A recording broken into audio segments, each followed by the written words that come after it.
نحمده ونصلي ونسلم على رسول الكريم أما بعد أعوذ بالله من الشيطان الرجيم بسم الله الرحمن الرحيم إنا أعطيناك الكوثر فصل لربك وانحر إن شانئك هو الأبتر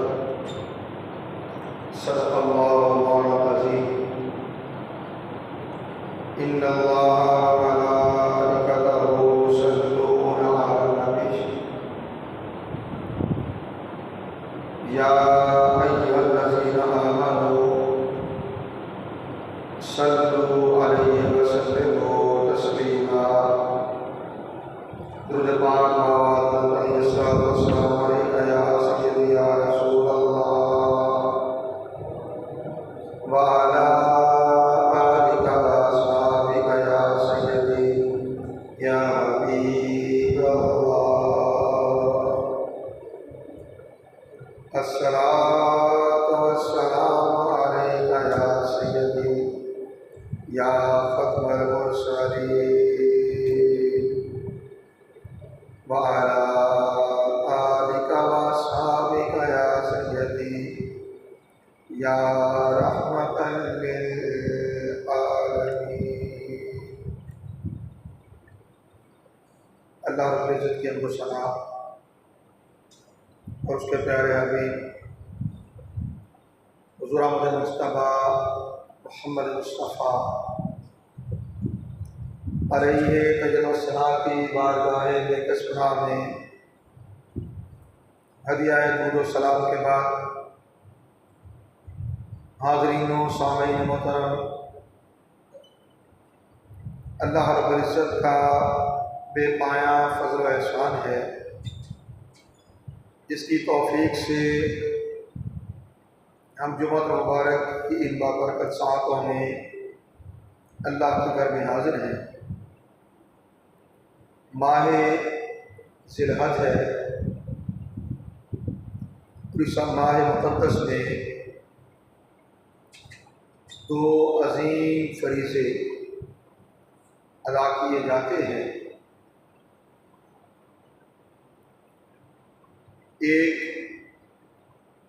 فرزندان توحید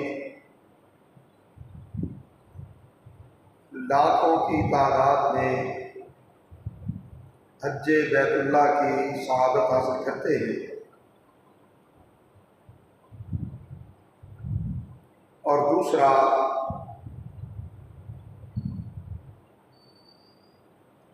سنت ابراہیمی کی تکمیل کی جاتی ہے، اور صاحبان شربت، صاحبان نصاب اللہ رب العزت کی توفیق سے جانوروں کی قربانی کر کے بارگاہ رب العزت میں قرب پاتے ہیں۔ اب اس سے پہلے کہ ہم قربانی کے فضائل پر کچھ بات کریں، عنوان گفتگو کے طور پہ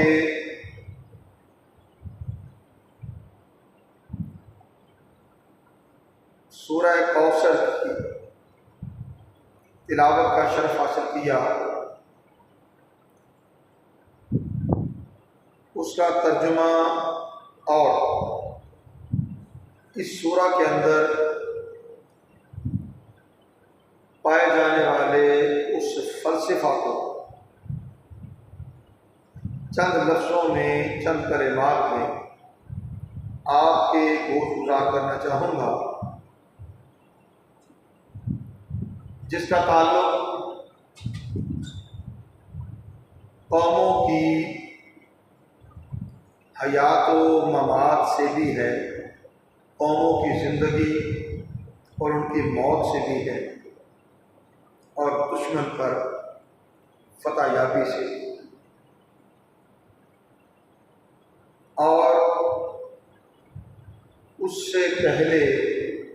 رب تعالیٰ نے جو خبر دی وہ رسول کونین صلی اللہ علیہ وسلم کے واسطہ سے آپ کی ساری امت کوثر کے عطا کیے جانے کی خوشخبری۔ ارشاد فرمایا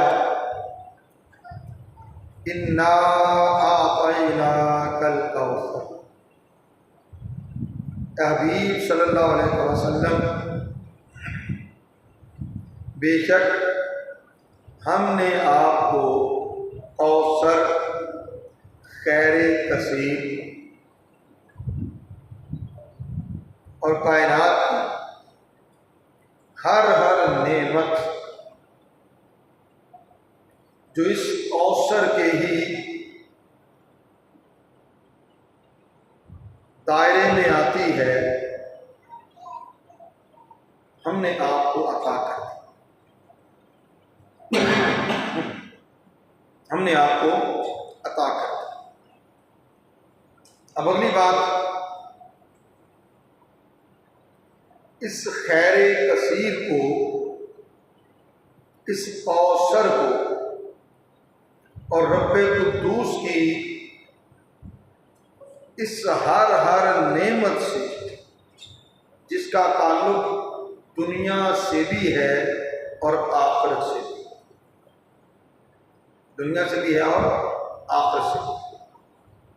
اور اس کے لیے میں صرف ریفرنس دوں گا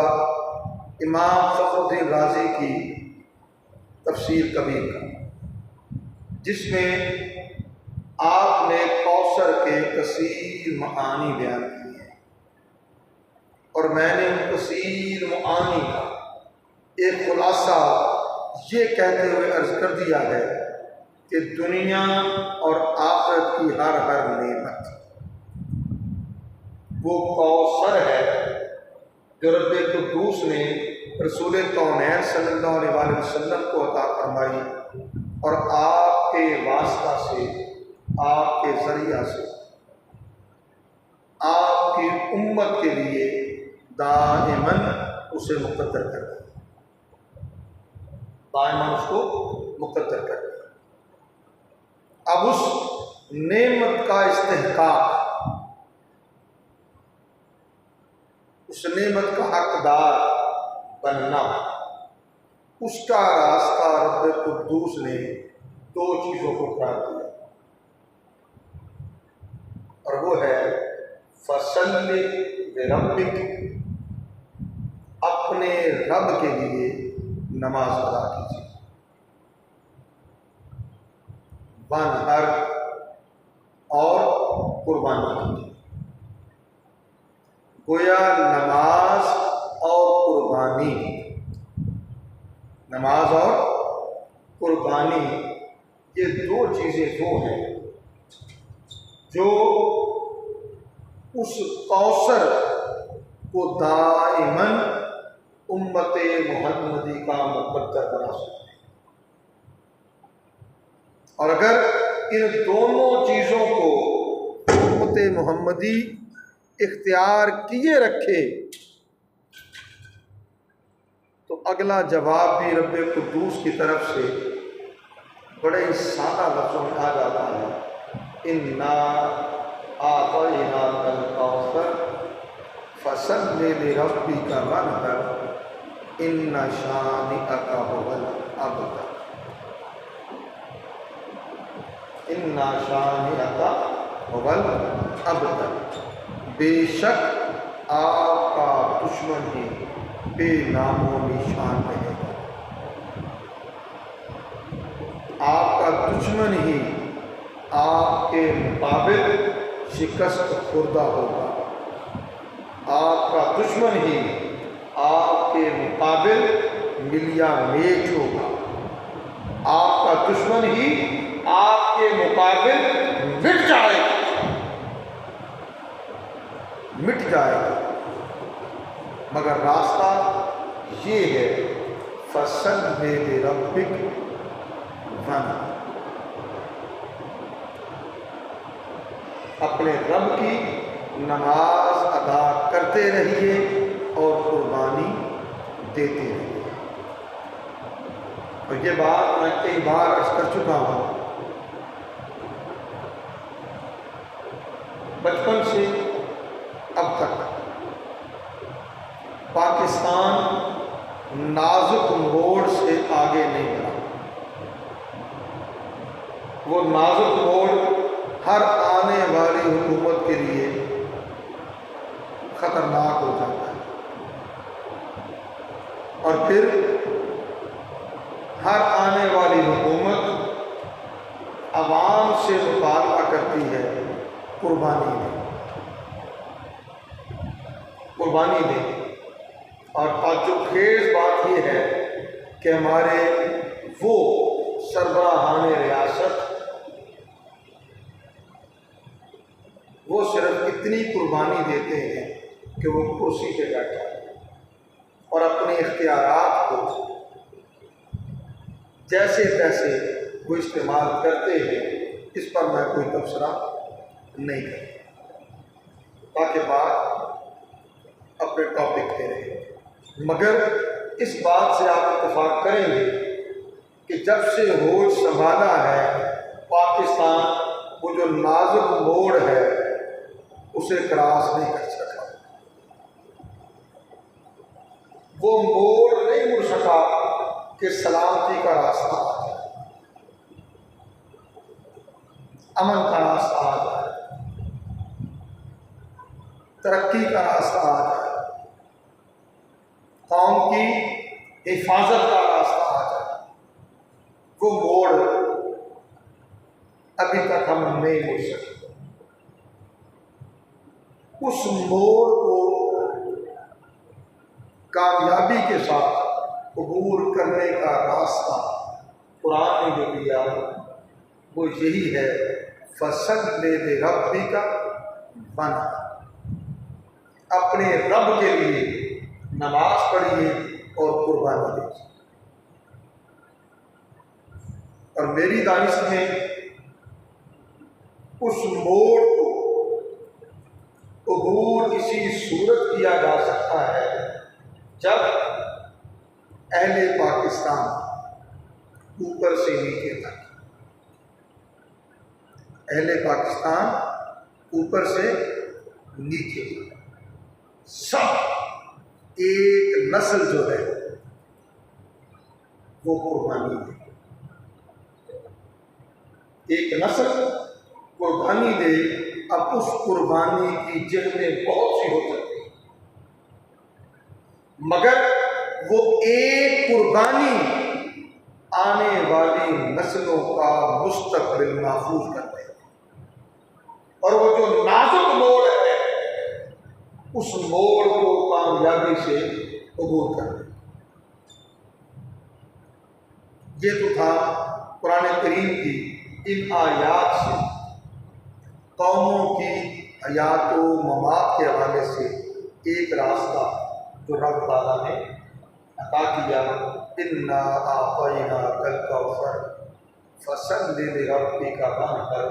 إِنَّ شَانِئَكَ هُوَ الْأَبْتَرُ۔ حبیب صلی اللہ علیہ وسلم، ہم نے آپ کو کوثر، خیر کثیر، دنیا و آخرت کی ہر بھلائی عطا کر دی، اور آپ کے واسطے سے آپ کی امت کے لیے اسے دائماً مقدر کر دیا۔ بس شرط یہ ہے آپ نماز پڑھتے رہے، قربانی دیتے رہے۔ یہ دو کام امت محمدی تم کرتے رہو۔ اِنَّ شَانِئَكَ هُوَ الْأَبْتَرُ، تمہارے ہی ہاتھوں تمہارے دشمن کو ملیا میٹ کرنا، تمہارے دشمن کو مٹا دینا اسے شکست خوردہ کر دینا اور ہمیشہ کے لیے تمہارے سامنے سرنگو کر دینا۔ یہ میرا ارادہ، یہ میرا ارادہ۔ تو یہ بات تو ہو گئی اس قرآن کریم کی سب سے چھوٹی صورت کے اس فلسفہ کے حوالے سے۔ آگے بڑھیے۔ قربانی جو کہ ماہ ذی الحج میں ادا کیا جانے والا وہ فریضہ ہے جو حضرت ابراہیم علیہ السلام کی قربانی کی یادگار ہوتا ہے اور امت محمدی کے صاحبان سرت کے لیے ایک واجب کی حیثیت رکھتا ہے، واجب کی حیثیت رکھتا ہے۔ رسول کونین صلی اللہ علیہ وسلم نے ارشاد فرمایا، اور یہ ابو داؤد، ترمذی، ابن ماجہ کی روایت ہے۔ ام المومنین حضرت عائشہ صدیقہ رضی اللہ تعالیٰ عنہ راوی ہیں۔ وہ کہتے ہیں کہ رسول کریم صلی اللہ علیہ وسلم نے ارشاد فرمایا کہ یوم النحر یعنی 10ویں ذی الحج، یوم النحر قربانی کے دن ابن آدم کا کوئی عمل اللہ تعالیٰ کے نزدیک قربانی کے خون سے کو بہانے سے پیارا نہیں ہے، اور وہ جانور قیامت کے دن اپنے سینگ اور بال اور کھروں کے ساتھ آئے گا، اور قربانی کا خون زمین پر گرنے سے پہلے اللہ تعالیٰ کے نزدیک مقام قبول میں پہنچ جاتا ہے۔ لہذا قربانی خوش دلی سے کیا کرو، قربانی خوش دلی سے کیا کرو، اسے بوجھ سمجھ کر نہ کیا کرو، شوق سے کیا کرو۔ پھر رسول کریم صلی اللہ علیہ وسلم نے ارشاد فرمایا، جسے امام طبرانی نے روایت کیا اور حضرت امام حسن بن علی رضی اللہ تعالیٰ عنہ اس کے راوی ہیں، کہ رسول کریم صلی اللہ علیہ وسلم نے ارشاد فرمایا،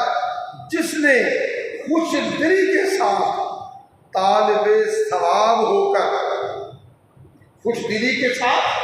طالب ثواب ہو کر قربانی کی، وہ آتش جہنم سے حجاب ہو جائے گی، روک ہو جائے گی، پردہ ہو جائے گی، اسے جہنم کی آگ نہیں چھوئے۔ اور امام طبرانی نے بھی حضرت عبداللہ ابن عباس رضی اللہ تعالی عنہ سے روایت کیا ہے، وہ کہتے ہیں کہ رسول کریم صلی اللہ علیہ وسلم نے ارشاد فرمایا، اب یہ بات بڑی غور سے سمجھنے والی ہے، رسول کریم صلی اللہ علیہ وسلم نے ارشاد فرمایا کہ جو روپیہ عید کے دن قربانی میں خرچ کیا گیا، اس سے زیادہ کوئی روپیہ اللہ کے نزدیک پیارا نہیں۔ ایک فتنہ یہ بھی چھوڑا جاتا ہے نا انسانی حقوق کے علمبرداروں کی طرف سے، کہ جو مسلمان ہر سال ہزاروں لاکھوں جانور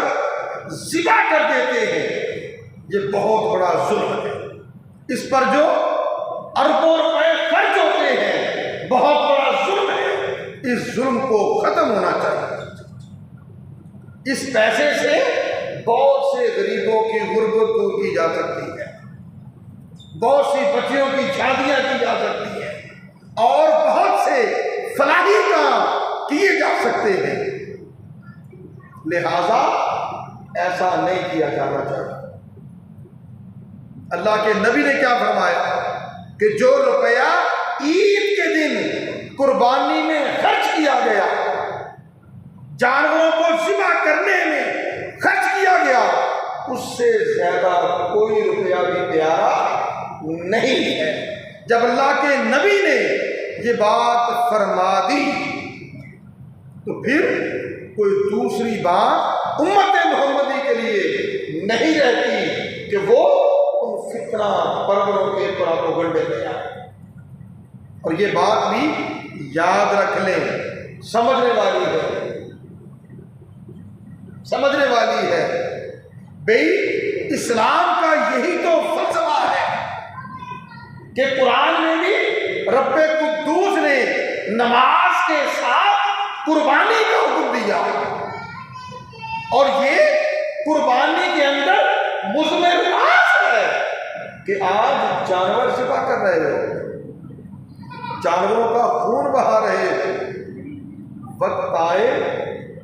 تو اور مال بھی قربان کریں، وقت بھی قربان کریں، اور جان دینے کی باری آئے تو جان قربان کرنے کے لیے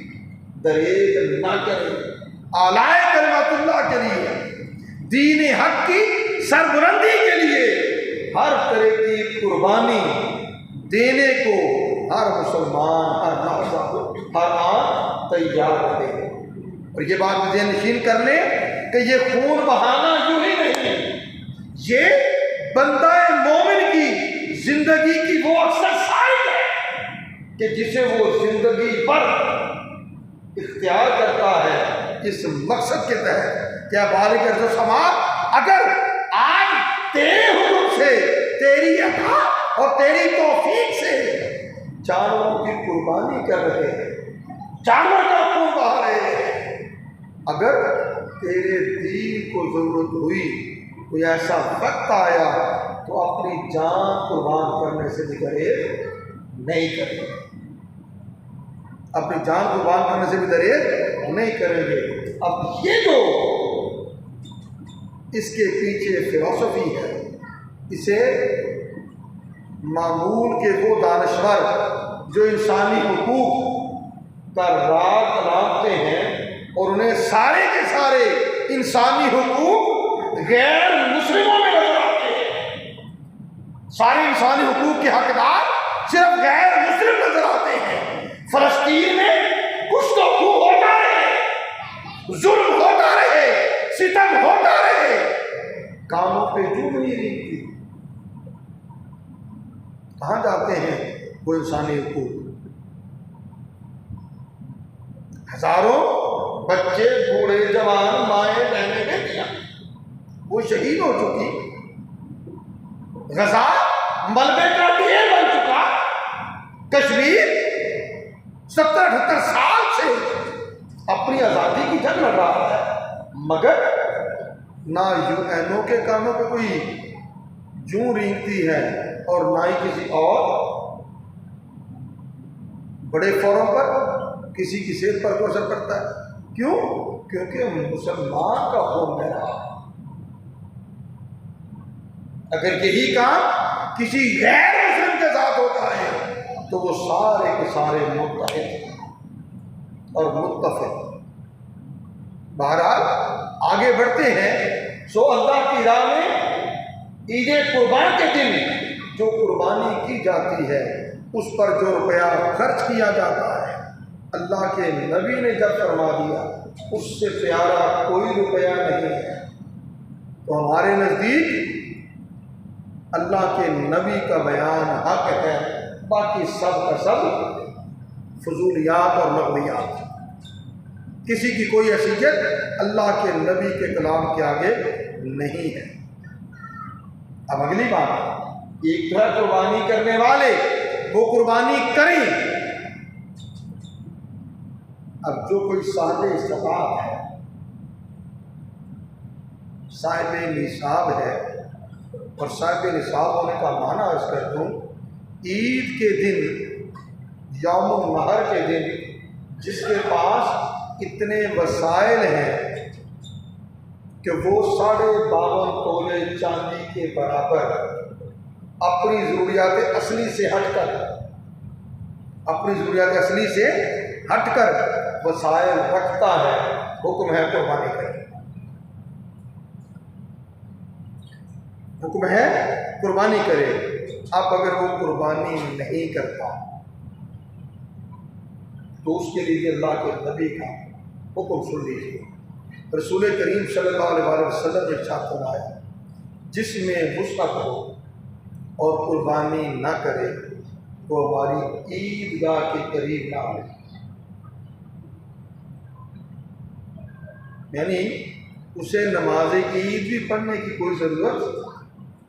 نہیں ہے. جو صاحب استطاعت ہے، صاحب وسعت ہے، اور پھر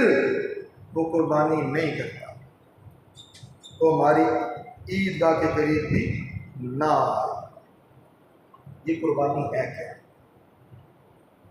امام ابن ماجہ نے حضرت زید بن ارقم سے روایت کیا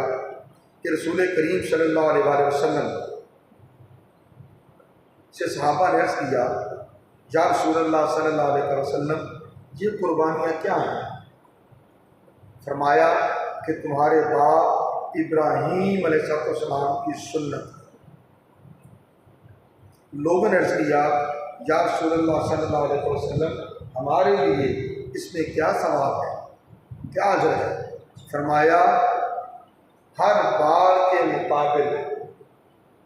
ہر بال کے بدلے ایک نیکی ہے. عرض کیا گیا یا رسول اللہ اون کا کیا حکم ہے؟ فرمایا اون کے ہر بال کے بدلے بھی نیکی ہے. اون کے ہر بال کے بدلے بھی نیکی ہے. آخر کی سرچ کروں گا صحیح بخاری کی، اور اس کے بات کو ختم کرنے کی کیونکہ وقت ہمارا اختلاف ہو گیا. حضرت براء بن عازب رضی اللہ تعالیٰ عنہ راوی ہیں، کہتے ہیں رسول کریم صلی اللہ علیہ وسلم نے ارشاد فرمایا سب سے پہلے جو کام آج ہم کریں گے وہ یہ ہے کہ نماز پڑھیں، نماز عید سورج کے نکلنے کے بعد. وہ یہ ہے کہ ہم نماز پڑھیں پھر اس کے بعد قربانی کریں گے. فرمایا جس نے ایسا کیا اس نے ہماری سنت کو، ہمارے طریقے کو پا لیا، اور جس نے پہلے ذبح کیا، نماز عید کی ادائیگی سے پہلے ذبح کیا، فرمایا وہ گوشت ہے جو اس نے پہلے سے ہی اپنے گھر والوں کے لیے تیار کر لیا، قربانی سے اس کا کوئی تعلق نہیں ہے، قربانی سے اس کا کوئی تعلق نہیں ہے. حضرت مردہ کہتے ہیں وہ کھڑے ہوئے اور ان کی صورت یہ تھی کہ انہوں نے اپنا جانور نماز عید کی ادائیگی سے پہلے ذبح کر دیا تھا، اور سبب یہ تھا ان کی ہمسائیگی میں رہنے والے غریب تھے. تو انہوں نے ان غریب ہمسایوں کا احساس کرتے ہوئے اپنا جانور ذبح کر لیا تاکہ انہیں وقت پر گوشت مل جائے اور ان کے بچے اور گھر والے بھی گوشت کھا لیں. حضرت عبردہ نے عرض کیا یا رسول اللہ صلی اللہ علیہ وسلم میرے پاس بکری کا 6 ماہ کا ایک بچہ ہے. فرمایا تم اسے ذبح کر دو، تمہارے سوا اور کسی کے لیے 6 ماہ بچہ کفایت نہیں کرے گا. اور بھیڑ کے بچے کے لیے رسول کریم صلی اللہ علیہ وسلم نے اجازت دی کہ وہ اگر 6 ماہ کا بھی ہے تو اس کی قربانی ہو جائے گی. بکری کا بچہ ہے تو عمر 1 سال کم از کم جائے. اللہ تعالیٰ ہمیں توفیق عطا فرمائے کہ ہم اللہ اور اس کے حبیب صلی اللہ علیہ وسلم کی رضا کی خاطر قربانی کرنے والے، اور جنہیں استطاعت ہے میں ان کے لیے عرض کروں کہ جہاں وہ اپنی قربانی کرتے ہیں، حضرت علی مرتضیٰ رضی اللہ تعالیٰ عنہ کی سنت جس کا حکم رسول کریم صلی اللہ علیہ وسلم نے آپ کو دیا تھا، یہ فرماتے ہوئے کہ علی اپنی طرف سے بھی جانور کرو تو میری طرف سے بھی ایک قربانی کیا کرو. تو حضرت علی رضی اللہ تعالیٰ عنہ ہمیشہ 2 جانوروں کی قربانی کیا کرتے تھے، اور رسول کریم صلی اللہ علیہ وسلم کا یہ معقول مبارک تھا کہ آپ جو قربانی کرتے اسے اپنی طرف سے، اپنی آل کی طرف سے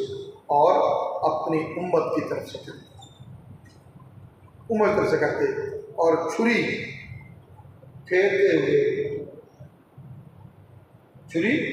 پھیرتے ہوئے